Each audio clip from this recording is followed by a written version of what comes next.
जो बाइबल मुकद्दस लेकर आए हैं, आइए खोलें और मेरे साथ निकालिए मुकद्दस यूहन्ना की मार्फत लिखा गया इंजीली बयान,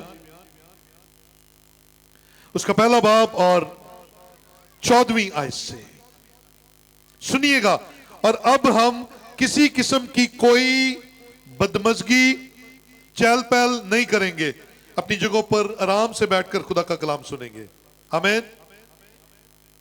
सुनिए खुदा का कलाम। 14वीं आयत है, और कलाम मुजस्सम हुआ और फजल और सच्चाई से मामूर होकर हमारे दरमियान रहा, और हमने उसका ऐसा जलाल देखा जैसा बाप के इकलौते का जलाल। खुदा के पाक कलाम का पढ़ा और सुना जाना हम सबों के लिए बरकत का वसीला ठहरे। बैठिए, तशरीफ रखिए, बराए मेहरबानी सारे बैठ जाइए।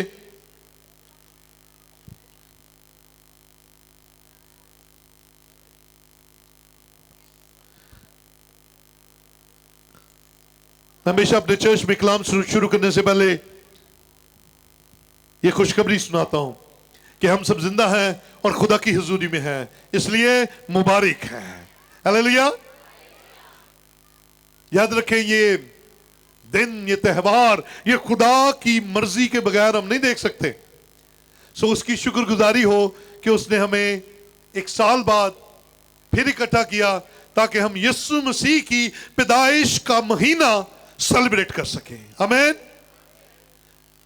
आइए जरा जोरदार चलिए शुक्रगुजारी की बजाय खुदावंद की हुजूरी में कि हम यहां पर मौजूद हैं। आमीन। अजीजों, कलाम मुकद्दस में यह हवाला जो आपके सामने पढ़ा गया है, इसमें लिखा गया है कि कलाम मुजस्सम हुआ और फजल और सच्चाई से मामूर होकर हमारे दरमियान रहा, और हमने उसका ऐसा जलाल देखा जैसा बाप के इकलौते का जलाल। ये वो वर्स है जो हमें बताती है कि आसमान के खुदा ने जिस्म लिया। इसीलिए लिखा कलाम मुजस्सम हुआ, यानी कि कलाम ने जिस्म ले लिया। और इससे पहले यूहन्ना की इंजील पहला बाब उसकी पहली आयत के अंदर लिखा है, इब्तिदा में कलाम था। मेरे साथ रहिए जरा, इब्तिदा में कलाम था, कलाम खुदा के, और कलाम, हाँ यहां पर एक बात जो बरकत की है वो ये है कि कलाम क्या है।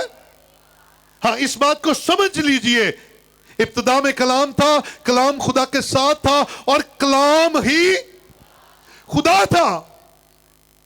और 14वीं आयत कहती है, कलाम मुजस्सम हुआ और फजल और सच्चाई से मामूर होकर हमारे दरमियान रहा, और हमने उसे देखा, हमने उसे परखा, हमने उसको करीब से जाना, और हमने उसे देखा कि वो तो बाप के इकलौते का सा जलाल रखता है, उसके अंदर तो बाप के इकलौते जैसा जलाल है। आइए इस जलाल को देखें। ये जलाल है क्या?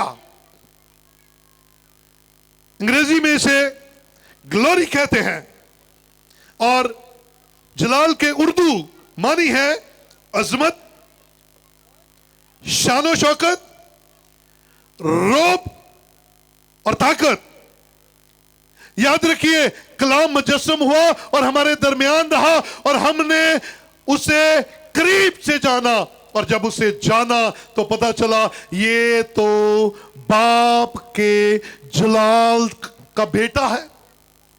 ये तो वो इकलौता है जो जलाल से भरा हुआ है, और जलाल का मतलब है अजमत, रौब। इसका मतलब है कि खुदा का कलाम, कलमा मुजस्सम हुआ, और वो उस जलाल से मामूर था, वो उस अजमत से मामूर था, वो उस रौब दबदबे से, वो उस ताकत से मामूर था, और इंसान ने उसको करीब से देखा। लेकिन अगर हम ज़बूर 24 में जाएं तो मुकद्दस दाऊद और तरह से इस बात को पेश करता है। मुकद्दस यूहन्ना कहता है हमने देखा, लेकिन मुकद्दस दाऊद और तरह से ज़बूर 24 के अंदर हमें सिखाता है और सवाल करता है। जरा देखिए ज़बूर 24 में आइए, उसकी 8वीं आयत से देखेंगे। तो मुकद्दस दाऊद कहते हैं 7वीं आयत से, ए फाटको अपने सर बुलंद करो, ए अबदी दरवाजों ऊंचे हो जाओ, और जलाल का बादशाह दाखिल होगा। जलाल का बादशाह दाखिल होगा। यूहन्ना कहता है कि हमने उसका जलाल देखा, बाप के इकलौते के साथ जलाल था। और मुकद्दस दाऊद कहता है दरवाजों सर ऊंचे कर लो, क्योंकि जलाल का बादशाह आएगा, गुजरेगा। लेकिन इसके साथ ही वो सवाल करता है रुलकुस की हिदायत से। 8वीं आयत है, ये जलाल का बादशाह कौन है? ये किसके लिए सर ऊंचे किए जाए दरवाजों से कहा जा रहा है? किसके लिए? Who is the King of Glory? ये जलाल का बादशाह कौन है? और फिर रूहुल कुद्स मुकद्दस दाऊद को सिखाता है कि ये जलाल का बादशाह कौन है। आइए 8वीं आयत को हम आगे देखते हैं। खुदावंद जो कवि और कादर है, खुदावंद जो जंग में जोरावर है। ये 3 क्वालिटीज हैं, एक चौथी और भी है। जलाल के बादशाह की क्वालिटी पहली क्या है? वो कवि है। उसकी दूसरी क्वालिटी है वो कादिर है। उसकी तीसरी क्वालिटी है वो जंग में जोरावर है। और उसकी चौथी क्वालिटी है वो लश्करों का खुदावंद है। आओ मुकद्दस दाऊद के साथ मिलकर जलाल के बादशाह को करीब से जाने, उसकी कवि हालत को आओ मिलकर सीखें। अगर कवि के मानी देखें तो कवि का मतलब है कुव्वत वाला, कवि का मतलब है जोरावर, कवि का मतलब है ताकतवर।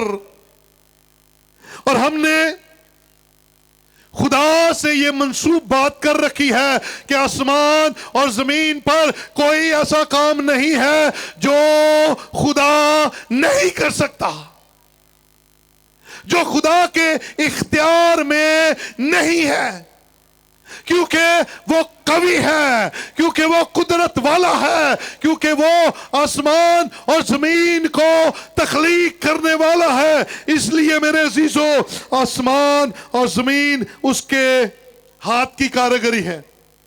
और मैंने अपने चर्च में अपनी कलीसिया के अंदर जो बाइबल लेकर आते हैं उनसे कहा अपनी बाइबल के आगाज में लिख लो ताकि तुम्हारा ईमान पक्का हो जाए, ताकि तुम्हारा खुदा के बारे में ख्याल क्लियर हो जाए। और वो जुमला ये था, गॉड कैन डू एवरीथिंग। क्या खादम मेरे साथ मिलकर बोल सकते हैं? God can do everything, God can do everything. खुदा सब कुछ कर सकता है, इसलिए क्योंकि वो कवि और ताकत वाला है, क्योंकि उसकी ताकत हमें नजर आती है। बोले हालेलुया।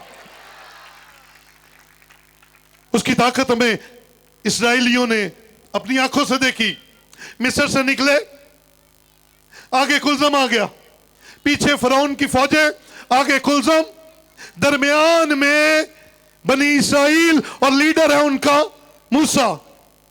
और मूसा भी नया नया उनका लीडर बना है, क्योंकि अभी नई नई कलीसिया बनी है। मूसा खुदा से फरियाद करता है, गौर से बात सुनिएगा। मूसा खुदा से फरियाद करता है, खुदा से कहता है, खुदा मैं क्या करूं? आसमान से आवाज आई, सुनिएगा, बरकत की बात है। खुदा ने मूसा से कहा, मूसा तू मुझसे क्यों फरियाद करता है? तू मुझसे क्यों फरियाद करता है? क्योंकि जो तेरे हाथ में लाठी है वो भी मेरी है और ये समंदर भी मेरा है। तू सिर्फ इसको मार और मेरी कुव्वत जाहिर हो जाएगी। को बुलंद आवाज से कह सकता है हालेलुया। ये जलाल के बादशाह की पहली क्वालिटी है। और मिस्रियों को डुबोने वाला और इस्राएलियों को बहरे कुलज़म में से खुश्क जमीन से निकालने वाला अपनी कुव्वत दिखाता है, अपना जोर दिखाता है, अपनी ताकत दिखाता है, अपना आप शो करता है कि मैं खुदा हूं। अगर वो इस्राएलियों के लिए बहरे कुलज़म 2 हिस्से कर सकता है, गौर से सुनिएगा, अगर वो बनी इस्राएल के लिए बड़े बड़े काम कर सकता है, तो मेरी बहन, मेरे भाई, तू जो आज उसके हुजूर मौजूद है, वो अपनी कुव्वत से तेरी मुश्किलात और बीमारियों को भी दूर करने की कुदरत रखता है।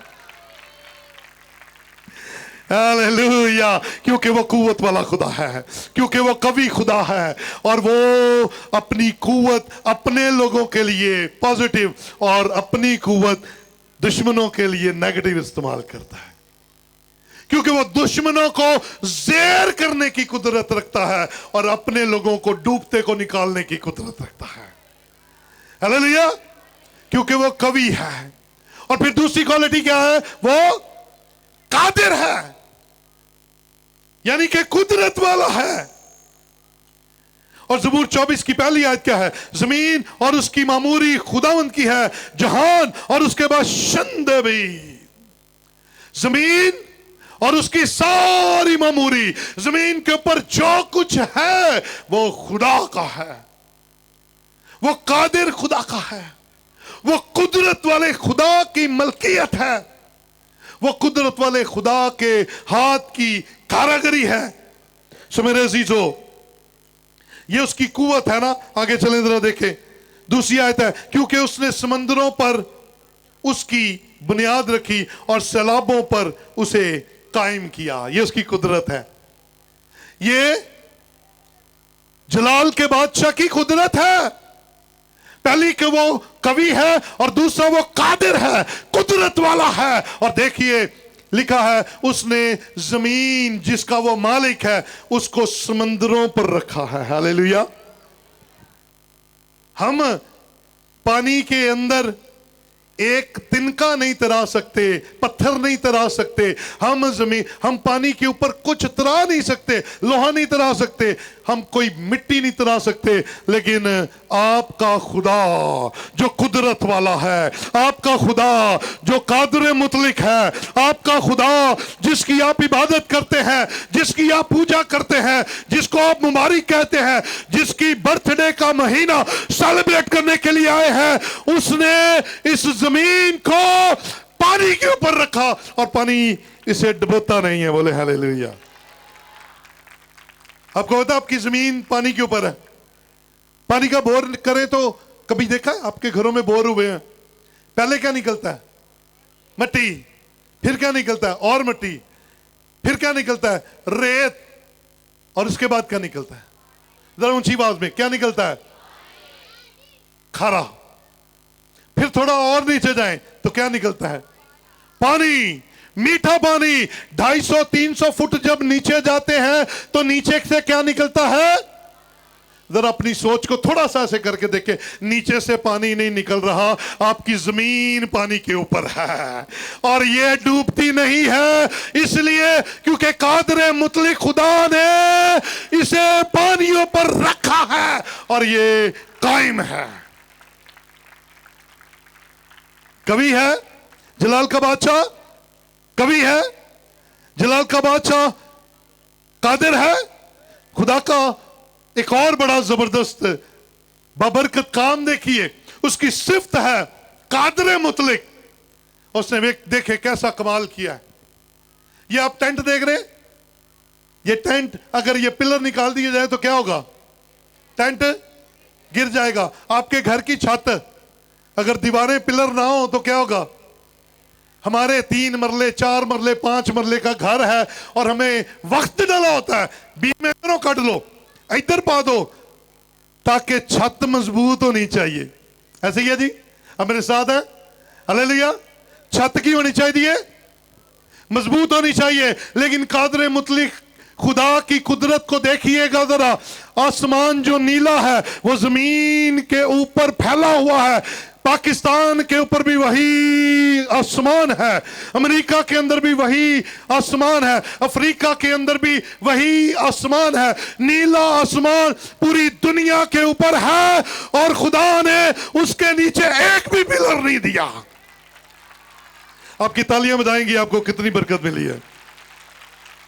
ये तालियां यीशु के लिए है जिसने आसमान तना है, पिलर एक नहीं रखा। और मैं और आप छोटे छोटे छत डालते हैं, पिलर दी वक्त पिया होंदा, इधरों बीम दे दो, इधरों बीम दे दो।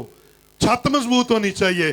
कुदरत वाले खुदा, कादर मुतलिक खुदा की कुदरत देखिए, उसने पूरी दुनिया पर आसमान को तन दिया है और पिलर एक भी नहीं दिया। आमीन। जलाल के बादशाह की कुव्वत देखी हमने क्योंकि वो कवि है। जलाल के बादशाह की कुदरत हमने देखी क्योंकि वो कादिर है। वो हम सब के लिए अपनी कुदरत को जारी फरमाता है और हम बरकत पाते हैं। अजीजों, तीसरी क्वालिटी, तीसरी जलाल के बादशाह की क्वालिटी क्या है? खुदावंद जो जंग में जोरावर है, जंग में जोरावर है। मैंने पहले कहा वो अपने लोगों के लिए पॉजिटिव ताकत है और दुश्मनों के लिए खतरनाक ताकत है। वो दुश्मनों को मार गिराने की कुदरत रखता है और अपने लोगों को महफूज करने की कुदरत रखता है, क्योंकि वो जंग में, जरा मेरे साथ, क्योंकि वो जंग में। उसने जदाउन से कहा 300 लेकर जा, हजारों हजार मार दिए। बोले हालेलुया। उसने अब्राहम को कुव्वत दी। अब्राहम 318 खनाजादों के साथ गया और बादशाहों को, उनकी फौज को हराकर लूत और उसके सारे माल को ले आया, क्योंकि जंग में जोरावर खुदा उसके साथ था। जरा ये वर्ष मेरे साथ पूरी कीजिएगा। कलाम मुकद्दस की बड़ी खूबसूरत वर्ष है, याकूब 4 बाब उसकी 7वीं आयत। अबलीस का मुकाबला करो, जरा ऊंची बोलेंगे है? अबलीस का मुकाबला करो, पीछे वाले, अबलीस का मुकाबला करो, वो तुमसे। लेकिन इससे पहले कुछ करना ही, आधी आयत है, ये आयत आधी है। कलाम हमें सिखा रहा है, याकूब 4 बाब 7वीं आयत है, खुदा के ताबे हो जाओ, खुदा के ताबे हो जाओ और इब्लीस का मुकाबला करो, वो तुमसे भाग जाएगा, क्योंकि लड़ाई तुम्हारी नहीं रहेगी। तुम खुदा के ताबे हो जाओगे, खुदा लड़ेगा, खुदा लड़ेगा तुम्हारी तरफ से, खुदा जंग लड़ेगा और खुदा कोई जंग नहीं हार सकता। खुदा के ताबे हो जाओ। और जलाल के बादशाह की तीसरी खूबी क्या है? वो जंग में, और वो कभी जंग नहीं हारता, वो कभी जंग नहीं हारता, वो हमेशा गालिब आया है। और जो उसके ताबे हो जाते हैं वो भी कभी जंग नहीं हारते, क्योंकि जंग हमारी नहीं, फिर जंग उसकी हो जाती है।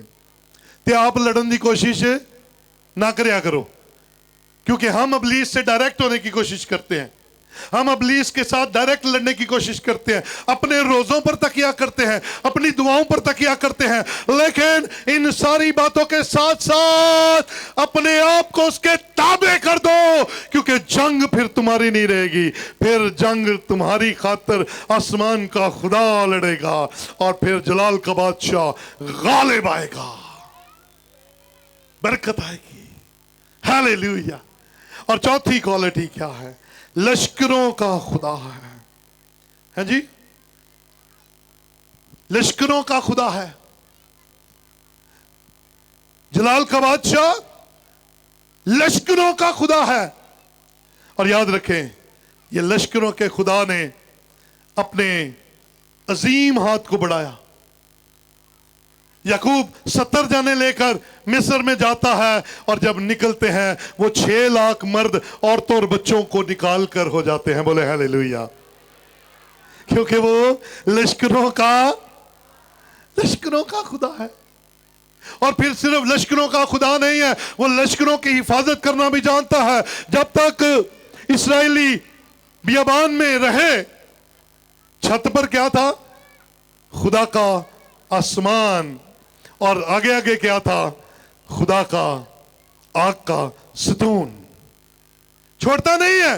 वो लश्करों का खुदा है तो लश्करों को गाइड करता है, रहनुमाई करता है और उन्हें दुरुस्त सिमत अता करता है।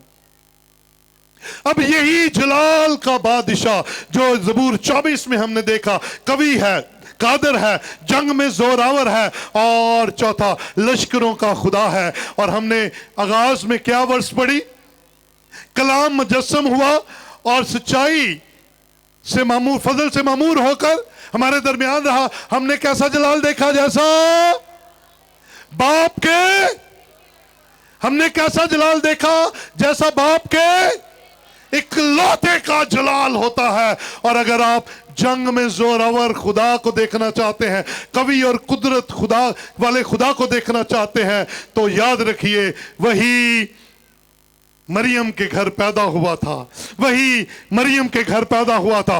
और यूहन्ना ने उसके साथ वक्त गुजारा था, यूहन्ना ने उसको करीब से देखा था। इसीलिए वो कहता है वो तो बाप के इकलौते का सा जलाल रखता है। और अजीजों, यही बात ज़बूर 24 में मुकद्दस दाऊद ने हमें सिखाई कि जलाल का बादशाह कौन है? जो कवि है। तो यीशु मसीह से बड़ी कुदरत कौन सी है? इस दुनिया में शैतान किसी चीज से नहीं डरता। अगर वो डरता है तो सिर्फ एक चीज से, और वो है यीशु का नाम। और किसी से तो नहीं डरता। यीशु के नाम से इब्लीस डरता है। और आपने देखा उसने कुदरत दिखाई। अंधों को क्या दी? जरा मेरे साथ रहिए। अंधों को क्या दी? लंगड़ों को क्या दी? उसने मर्दों को जिंदा किया और मौत को हराया। अजीजों, वही जिंदा खुदा, कवि और कादर यीशु मसीह है, और वो हमारे दरमियान है। और हम उसका जलाल देख सकते हैं अगर हम उसे अपना खुदावंद माने और अगर हम उसे अपना खुदावंद जाने। अजीजों, आज हम यीशु मसीह की पहली सालगिरह को, पहली बर्थडे को, जो उसके पैदा होने की खुशी है, मनाने के लिए आए हैं। अजीजों, 2000 साल गुजर चुके हैं। अब वो दोबारा आने वाला है। आमीन, आमीन। जैसे वो पहली आमद उसकी हुई, वैसी ही उसकी दूसरी आमद होगी। क्योंकि अगर पहली आमद की पेशनगोइयां पूरी हुई हैं तो फिर दूसरी आमद की पेशनगोइयां भी पूरी होंगी। और कलाम में लिखा है, मुकाशवा 22 की 12 के अंदर लिखा है, देख मैं जल्द आने वाला हूं और हर एक के काम के मुआफिक देने के लिए अजर मेरे पास। हाँ, जलाल का बादशाह जो कवि और कादर है, वो जलाल का बादशाह दोबारा आने वाला है। इससे पहले कि वो आए, आओ अपना दिल उसे दें, आओ उसकी दूसरी आमद के लिए तैयार हो जाएं। इससे पहले कि वो अपनी फौज के साथ, फरिश्तों के साथ, घोड़ों रथों के साथ अपनी कलीसिया को लेने के लिए आ जाए, आओ अपना दिल उसे दें और अपने आप को उसके सामने सरेंडर कर दें, क्योंकि वो बादशाहों का बादशाह है। और मुकाशवा की किताब बड़ी खूबसूरती से कहती है, वो सिर्फ जलाल का बादशाह ही नहीं है, बल्कि उसकी रान और उसकी पोशाक पर लिखा है वो बादशाहों का बादशाह और खुदावंदों का खुदा है। Praise the Lord. हम जिसकी इबादत करते हैं वो बादशाहों का बादशाह और खुदावंदों का खुदा है। आओ उस जलाली खुदावंद के सामने सरेंडर हो और अपना दिल उसे दे, ताकि ये सारा महीना हम उसकी इबादत में गुजारें, उसकी प्रस्तिश में गुजारें। दुनियावी काम बड़े हो गए। हमने अपनी सारी उम्र खाने पकाए, हमने सारी उम्र कपड़े बनाए, हमने सारी उम्र दूसरों लोगों को खुश किया, आओ आज यीशु को खुश करें, क्योंकि जलाल का बादशाह अपनी कुदरत के साथ आपके दरमियान है। आपकी बीमारियां भी दूर कर देगा, आपकी परेशानियां भी दूर कर देगा और आपको नई जिंदगी दे देगा, ताकि अगर वो अपनी कलीसिया को लेने आए तो हम सब इस काबिल हों कि हवा में उड़कर उसका इस्तकबाल करें। आइए अपनी जगहों पर खड़े हों और चंद लम्हों के लिए आज के इस दिन और इस कलाम के बारे में अपनी जिंदगी पर गौर करें।